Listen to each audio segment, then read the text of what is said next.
তো নমস্কার আমার প্রিয় বন্ধুরা, তোমরা যে যেখানে আছো ভালো আছো সুস্থ আছো। বিট্টু বিদিশা ব্লগের আরেকটি নতুন পর্বে তোমাদের সবাইকে স্বাগত জানাই।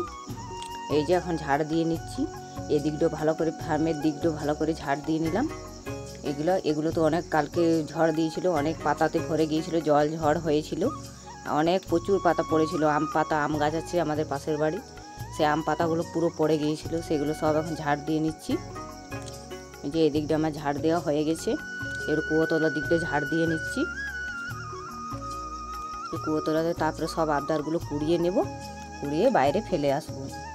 কুয়োতলাটা ঝাড় দেওয়া হয়েছে, আবদারগুলো এখন কুড়িয়ে নিচ্ছি। আবদারগুলো কুড়িয়ে নিয়ে তারপরে বাড়িতে যে সমস্ত গাছ আছে ওগুলো করে নেব।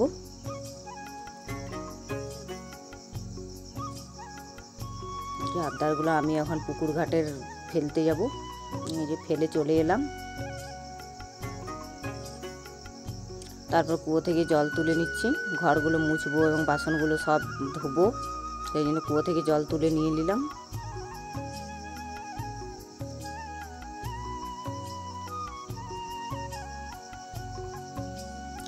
ঘরে চলে এলাম।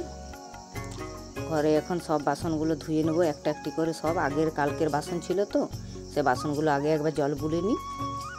এই জল বুলে সব রেখে দিলাম। এবার গ্যাসটা পরিষ্কার করে মুছে নিচ্ছি। গ্যাসটা অনেক নোংরা হয়ে আছে, কারণ সকালবেলাতে রুটি তরকারি হয়েছিল তো, রুটির আটা গুঁড়িগুলো পুরো পড়ে আছে, সেগুলো সব এখন ভালো করে মুছে নেব।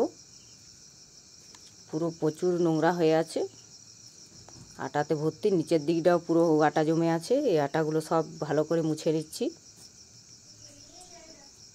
মোছা হয়ে গেছে, কারণ আমার ঘরগুলো মুছে নেব। এই যে বারান্দার দিকটা তো মোছা হয়ে গেছে, কারণ বাইরের দিকটা রান্নাঘরটা ভালো করে মুছে নেব।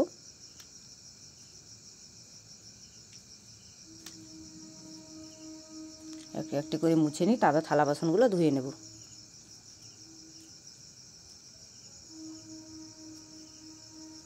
ঘরগুলো মুছে নিচ্ছি, এখন বসে বসে ঘর মুছি। এই যে মোছা হয়ে গেছে, রান্নার দিকটা মুছে নিলাম। এখন পা পোছাটা দিয়ে দিলাম, কারণ তো বৃষ্টি পড়েছে, ঘরে কাদা হয়ে যাবে, সেই জন্য ওগুলো মুছে ঢুকলে কাদা হবে না। এবার বাসন মাজতে বসে পড়লাম। বাসনগুলো মেজে নিই, বাসনগুলো মেজে তারপর যাব ফার্মের দিকে। বাসন তো প্রচুর হয়ে আছে, কারণ সকালবেলায় খাবার হলে তো প্রচুর বাসন হয়। যে বাসন ধোয়া আমার কমপ্লিট। ঘরে এলাম, বাসনগুলো সব উবড়ে নেবো। এখন তো উঠোনে রাখা যাচ্ছে না, কারণ হাঁসগুলো বেরোবার জন্য কি যে করছে না, কিন্তু হাঁসগুলো বার করবো না, জানো তো, পুকুরে হাঁসগুলো সব শিয়ালে খেয়ে নিল। কতগুলো হাঁস ছিল, আর মোটেই 5টা হাঁসেই আছে। অনেকগুলো হাঁস ছিল জানো তো, সব শিয়ালে একটা একটি করে সব খেয়ে নিল। আজকে ভাবছি আমরা একটা ঘরে খেয়ে নেব, বেকার শুধু শিয়ালে খেয়ে নিচ্ছে, তাই ঘরে আজকে আমরা একটা রান্না করে খেয়ে নেবো। এখন ঠান্ডা ঠান্ডা ওয়েদার আছে, বৃষ্টি পড়ছে, তাই ভাবছি আজকে একটা কেটে খেয়ে নেব।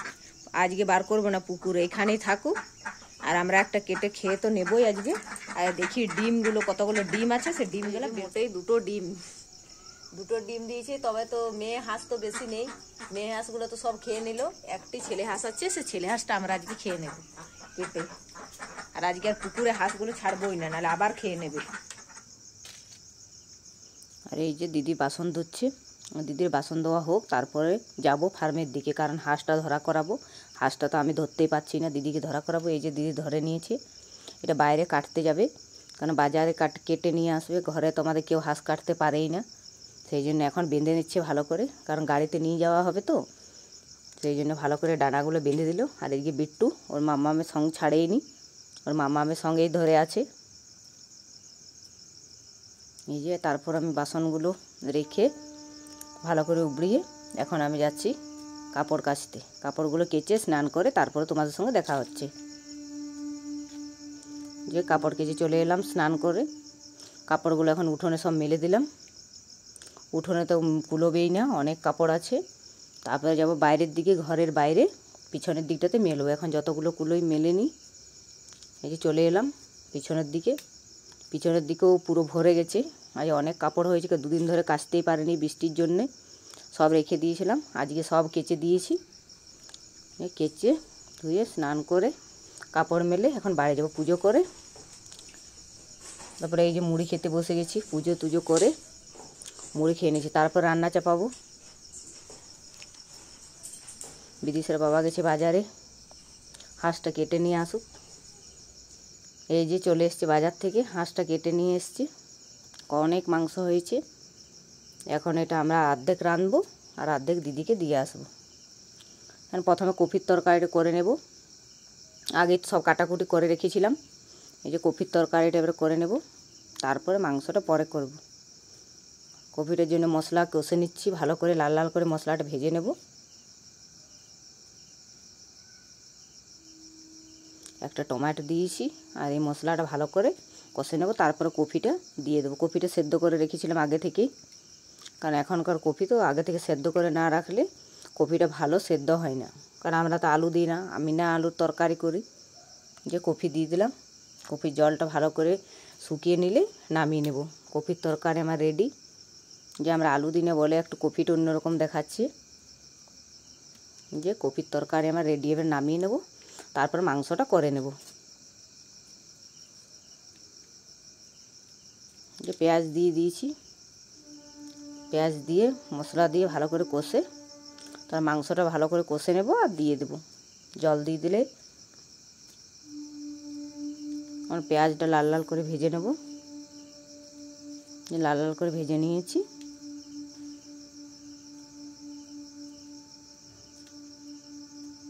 তারপর আদা রসুন পেস্ট দিয়ে দিলাম। এই যে মাংস আমার কষিয়ে জল দিয়ে দিয়েছি, এবার আমরা সবাই মিলে ভাত খাওয়া দাওয়া করে নেবো। এই যে মাংস রান্না রেডি, একদম পুরো লাল লাল ঝোল হয়েছে। আর এদিকে সবার ভাতটা বেড়ে খাওয়া দাওয়া করে তারপরে তোমাদের সঙ্গে দেখা হচ্ছে। তোমরা দেখলে তখন খাওয়া দাওয়া করলাম, খাওয়া দাওয়া করে থালা বাসন সব ধুয়ে আর একটু রেস্ট নিয়ে তারপরে ছাদে এলাম। ছাদে চালগুলো কুড়িয়ে নিলাম, আর বিকেল তো হতে এলো। তো ভিডিওটা আজকের মতো এখানেই রাখছি, দেখা হবে নেক্সট ভিডিওতে। আপনার চ্যানেলটিকে সাবস্ক্রাইব করবেন, পাশে থাকবে, ভালো লাগলে অবশ্যই লাইক করবেন, শেয়ার করবেন। তো আজকের মতো টাটা।